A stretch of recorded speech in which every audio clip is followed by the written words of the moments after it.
else we got? Has everybody got enough food yet? Are you having a good time? Oh, it's going to get even better time tonight because we have some guests. We have a program tonight, and under this beautiful, isn't the weather great also? You know, it really cooled off. It's very nice.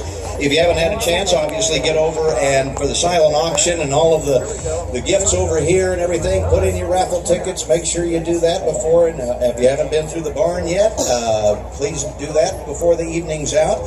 But we want your attention now because we have our program tonight, and yeah, I don't know what's going on. And if you haven't had a chance, a lot of great costumes tonight. If you haven't seen Tina Elliott, she's wearing the train dress. Have you seen? How many of you have got to be? Big Thunder, which was almost a fashion faux pas. I was going to wear the same thing, so I'm glad I didn't. And of course, this train up here, I don't know if you know, Bill Iwan, the father of our own Mickey Mouse, Brett Iwan, made that. Get a chance to check that out. But right now, we are going to get into our program. Tonight's a celebration of a fondly remembered Disneyland attraction. Now, who remembers the Mine Train Through Nature's Wonderland? How many of you do actually remember? Good. Now, we have two guests with us tonight who will be sharing their memories, and they've got a lot of memories to share. First, a good friend of mine, we have Disney legend Tony Baxter with us tonight. Now, as part of the team at Walt Disney Imagineering, Tony designed many of the attractions and parks that Disney fans have enjoyed around the world. And in addition, Tony is a wealth of knowledge. This guy knows everything. And most importantly, I actually operated the mine train. Actually, yes. And he's here. Would you please welcome Tony Baxter? All right. Now, joining Tony tonight is, well, actually kind of not joining him, but he is here, is Disney legend Ron Dominguez. Ron was born in Disneyland. Well, it wasn't Disneyland at the time when he was born, but his family ranch was purchased by Walt and became part of Disneyland. Ron was hired at the park before opening day and rose through the ranks to become an executive with the Walt Disney Company. Along the way, he was the opening foreman on the Mine Train Through Nature's Wonderland.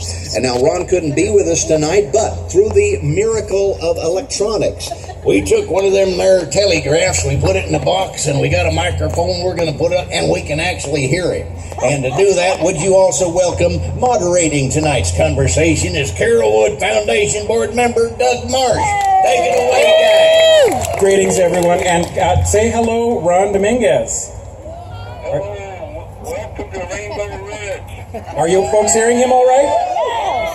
Hey, they're all telling you hello, Ron. Okay, did they hear me? Welcome to Rainbow Ridge. Yes. Now, just before we begin, I did want to take a moment. I know we would all want to pay tribute to one of the giants of Walt Disney Imagineering, Marty Sklar. He was hired as a writer to publicize Disneyland. Over the years, he rose through the ranks until he was named president of Walt Disney Imagineering in 1987. He was a Disney legend, capital D, capital L, in every sense of the word. Just last year about this time, he was our guest right here at the barn at a book signing, and we had actually invited him to join us here tonight. We were hoping he would also be sharing about his memories of the Mine Train Through Nature's Wonderland. He sent us back a very, very cheerful note with regrets and explaining that he was needed at home to look after his wife. I'm sure everyone here misses him. Carolwood Foundation certainly does too. So, how many people here actually experienced the Mine Train Through Nature's Wonderland? And Tony was asking, how many people here, anyone here who actually worked the attraction? There's one in the back. And Ron says he did. Yeah, 2 of us, 3 of us. Yes. Yeah. Now, Ron, you not only experienced that attraction, you worked on it from opening day. In fact, you were in charge of Frontierland. Is that not correct? Well, yeah, I worked on the first mine train when it opened in, I believe it was around April of '56, and I was the working lead on that particular attraction. At that time, I just got through doing my stint on the Davy Crockett keelboat as Davy Crockett, and luckily I got off of that stardom role, and they moved me over to the mine train, and I was the opening foreman. And it was great fun in those days. And that's when the trains were green. Right, yes. What was everyone expecting when you saw those alluring billboards for Mine Train Through Nature's Wonderland? Well, I don't know. Walt's, true life adventure films were, so well accepted by the moviegoers, and I'm sure that there was that expectation of it being something special, and as it was, and certainly enjoyed the outcome and the design that was done for the mine train. Now, Tony, you actually were a guest at Disneyland and experienced the mine train as a guest. What were your first impressions of the attraction? Well, like Ron said, when it opened, it was called Rainbow Caverns. And so it was attached. How many people remember the Mineral Hall blacklight shop at the end of it? Yeah. And you went through this amazing display by the Ultraviolet Products Company that showed you how your backyard could look like in blacklight and everything. And after you went through all of this stuff and saw your face with your purple teeth and all of that, you exited into a gift shop that had the most incredible array of these blacklight products. And so my fondest dream of the many trips I made to Disneyland was saving the $13 to buy that blacklight and the crayons and all the stuff that I could do to color in my bedroom in color. And I did do that. And the day that I did it, I bought it in the morning because I was afraid they were going to sell them out. So I had to carry it around with me the entire day and look in the sack every half hour to make sure it was still there. Because it was sort of like you were bringing Disneyland home. And I still have that light today, and it still operates. So that's pretty scary. Wow. They made things pretty good back then. But Rainbow Caverns... Yeah, that's for sure. Yeah. Not like today. No. And the thing... Well, we could talk a lot about that, but I worked with Claude Coates, who told me the story that when they were building Rainbow Caverns, the big event was the caverns with all these black-lit waterfalls that colored every color of the rainbow in there. And, Walt wanted it to last all day long and all night and the next day. And all the engineers said it's going to blend. It's going to be nothing but muddy paint water with all the splashing and everything. And Walt did his usual, raise the eyebrows and the hands on the chair start tapping. And he looks at all his engineers and he says, is there anyone here who thinks they could do this? And Claude Coates says, well, I think I could do it. And then Walt, in his normal way, says, you're now in charge of the project. Yeah, that was in the days where it was today. It would probably be extremely sharp colors. In those days, you keep putting that color in to have the black light show it off, and it was always stuff they were always working on, trying to keep them bright, and by the end of the day, the colors would kind of begin to fade out. So that was a tough assignment for Claude. Yes, it was, but he was that kind of a guy. He always said, I can do it. Well, the joke was, you say yes, but you don't say no. Well, that was, of course, the climax of the Rainbow Caverns Mine Train, yes. And then Mine Train Through Nature's Wonderland as well. When they opened the Mine Train attraction, they had a special media event. Ron, do you have any special memories? That was on June 12th of 1960, and they brought the media and their families in. Well, thanks for reminding me when it was first. It was as I recall, it was right out front of the attraction in between the Golden Horseshoe and the attraction. There was picnic tables and that sort of thing set up. It was, not as a big scale event like things are today, but the families came and enjoyed the new attraction when it opened in, what was it, 1960? Yes. 60? Yes. So it was a great event, but like I say, not big like they are today. Well, now all of the early publicity emphasized the tie-in to Walt Disney's True Life Adventures. How closely were the sections of that attraction modeled after the True Life Adventure, the Academy Award-winning films? Either of you can Well, jump in on this. Tony can probably do it better than I can, but because I'm getting old, I don't remember like I used to.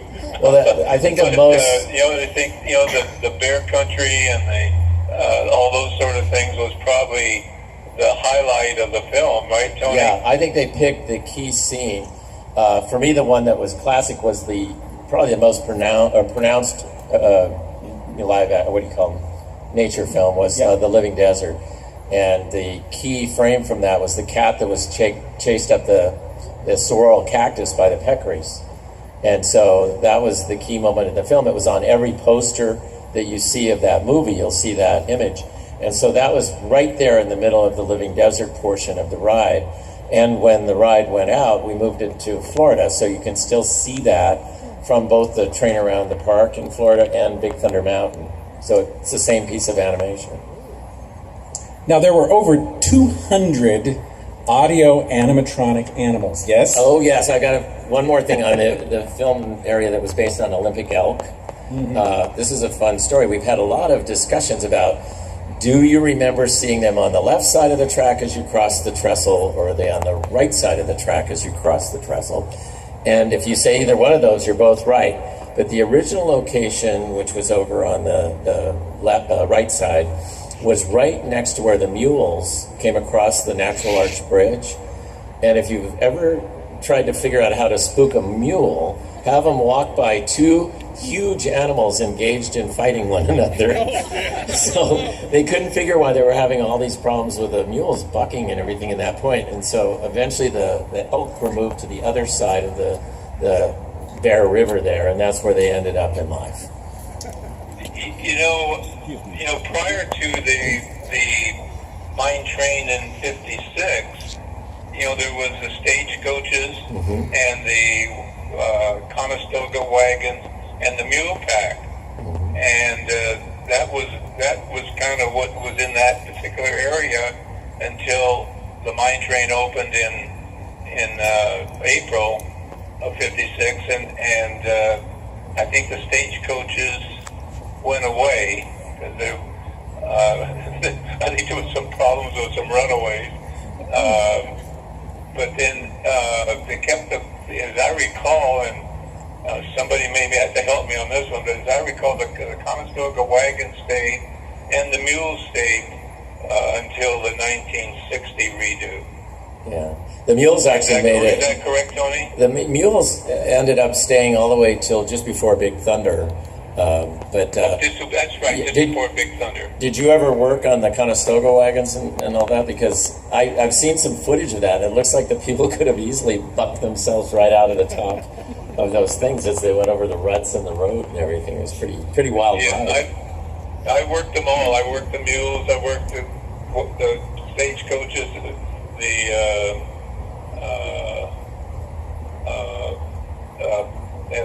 those Conestoga wagons? Yes. Yeah. It was the stagecoaches that were rough. They had really heavy-duty metal spring suspension on them, and when they kept going fast, the whole carriage would start to undulate up and down and back and forwards, and you watch the people riding it. They're having a good time, but I could see where it wouldn't be too hard for somebody to fall off. Didn't they put people on top? Yes, of the stagecoaches? They still do. Yeah, yes, they did. They did. I think we let a parent up there with a kid, and they would hold the kid between their legs and sit next to the driver of the stagecoach. Can you imagine what the lawyers would say about that today? Well, you know what's amazing? They still that lawsuit world we live in. But that ride is still running at Knott's Berry Farm, and they still let the people get up on the top. Those are big ones, though. Man, those are big. They're huge. Big. They're full size. Ours were, of course, 5/8 scale. Yes.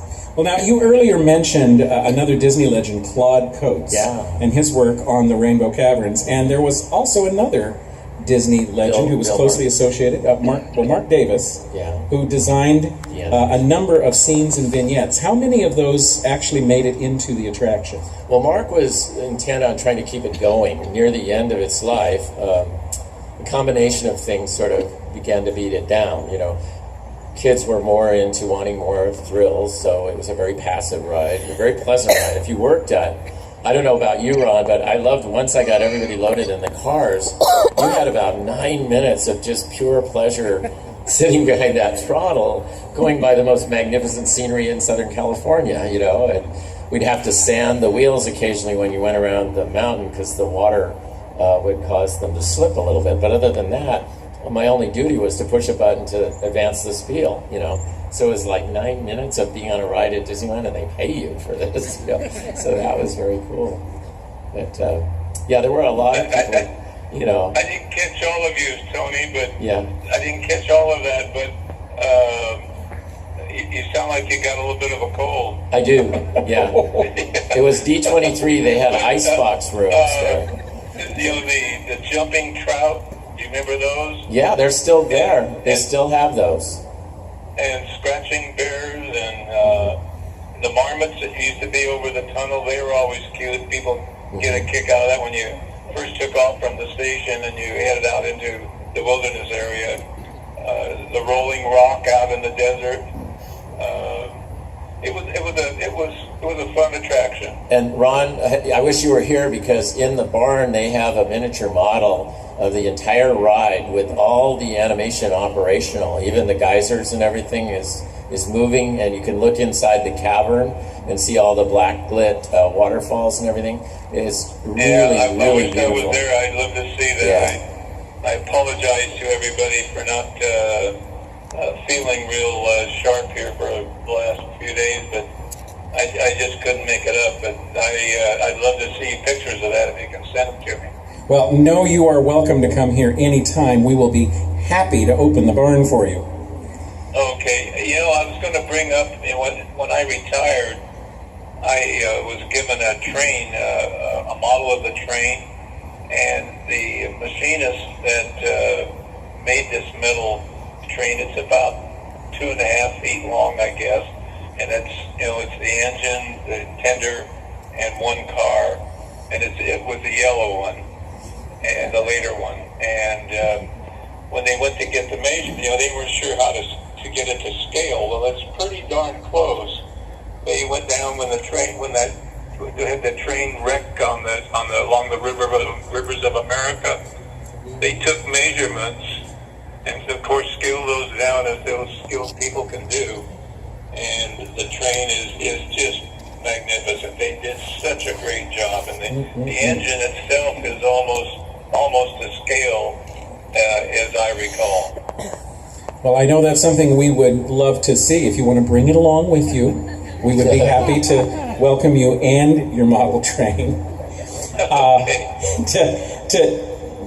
Now, Tony, don't be alarmed when I say this. It was 40 years ago that they closed the mine train through Nature's Wonderland to begin the work on Big Thunder Mountain Railroad. Now, a lot of people may not have realized that name itself was an homage to the mine train. What other homages, what other tributes did you carry over into Big Thunder Mountain Railroad? Well, there are really a lot of them. I mean, Rainbow Caverns itself, we tried to do that by not resorting to the black light because, as Ron was alluding to it a minute ago, it was very difficult to keep it going. So time had progressed to where we thought we could project the color into the water, and that's what we're doing in the ride now. I think they upgraded it a little bit this last year.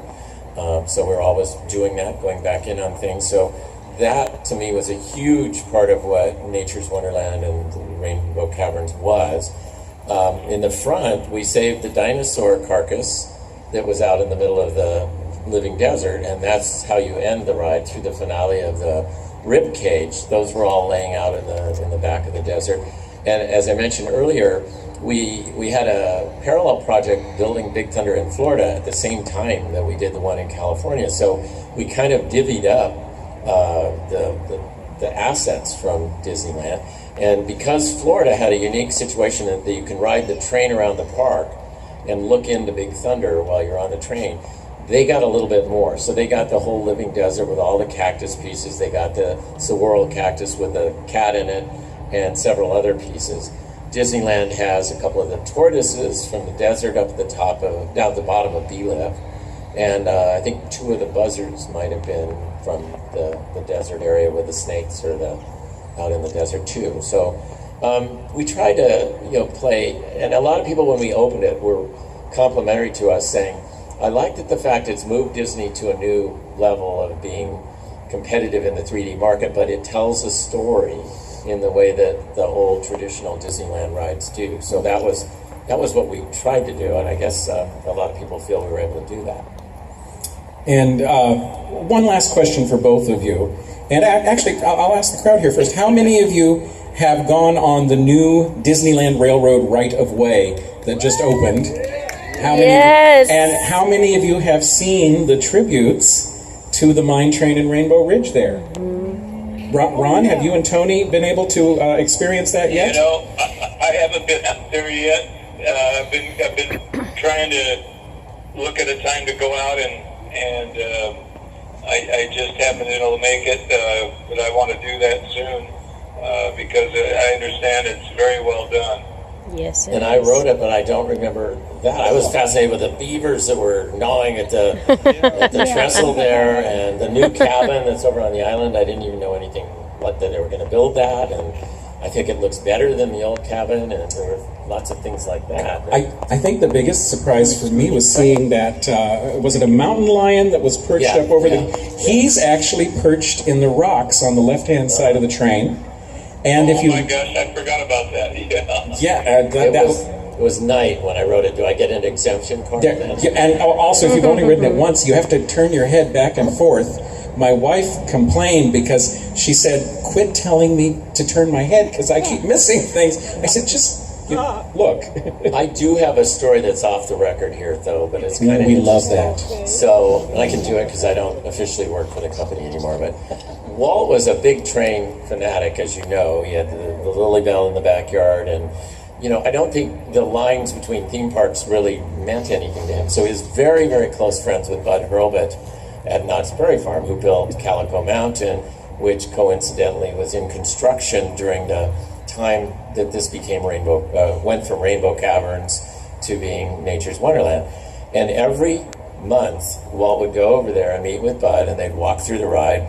And the next time you're in their big blacklit cavern, look off to your left side as you're making the curve in there, and you'll see a bottomless pit area. That was designed by Walt Disney, because he'd walk through and say things to Bud like, "You're going to leave that down there with nothing in there?" Like, he goes, well, what do you mean? He goes, well, you could make a bottomless pit out of it or something.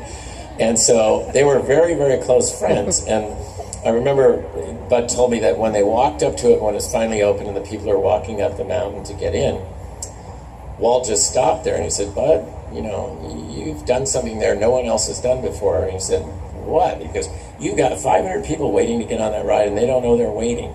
So he was cognizant of the fact that Bud had done something there with a queue line that was really neat. And so Walt was so impressed with Calico Mountain that he came back and said, "We've got to rethink Rainbow Caverns and come up with something that's not just a bigger mountain, but something that takes you to other places, so that Disneyland has its style and it's kind of a mine train, and Knott's has its train, which is mostly interior." So the two were built in concert with one another, with two geniuses who really loved railroads more than any of the other things that I think they were both known for, but that was closest and dear to both of their hearts. And while I never got to know Walt closely, I worked for him for only 1 year as an ice cream scooper, but I did get to know Bud Hurlbut. And what was great about that is we got a lot of off-the-record Walt stories that you wouldn't hear because it didn't happen under the auspices of Disneyland. It happened under the auspices of Knott's Berry Farm. Well, thank you for that, Tony. Ron, do you have any final thoughts on Walt and the mine train? I was fortunate enough to talk to Walt a lot on weekends. He would come back from Palm Springs on a Sunday and come into the park, and I was fortunate enough because I've been a young buck supervisor. I worked all those weekends and holidays, and you get a chance to talk to him, and you knew when he wanted to talk, and you knew when he was maybe in a thinking mode, in a dreaming mode. When he'd walk around the park, you knew when to approach him and not to approach him. But when you could approach him, he was a wonderful guy. I feel so fortunate that I knew him and was able to communicate with him on a one-to-one basis in the early days, and I just feel so fortunate in my career there at Disneyland. I was ready to leave at the end of the first summer, and my boss at that time talked me into staying and says, you ought to get in on the ground floor of this place. And my summer job lasted almost 40 years, and it was great. Well, thank you for all the magic you created. Thank you, Tony Baxter. Thank you, Ron Dominguez, for joining us on. And I apologize, folks, for not being able to be there, but just haven't felt good. Well, thank you for calling. Thank you. Thank you, Tony.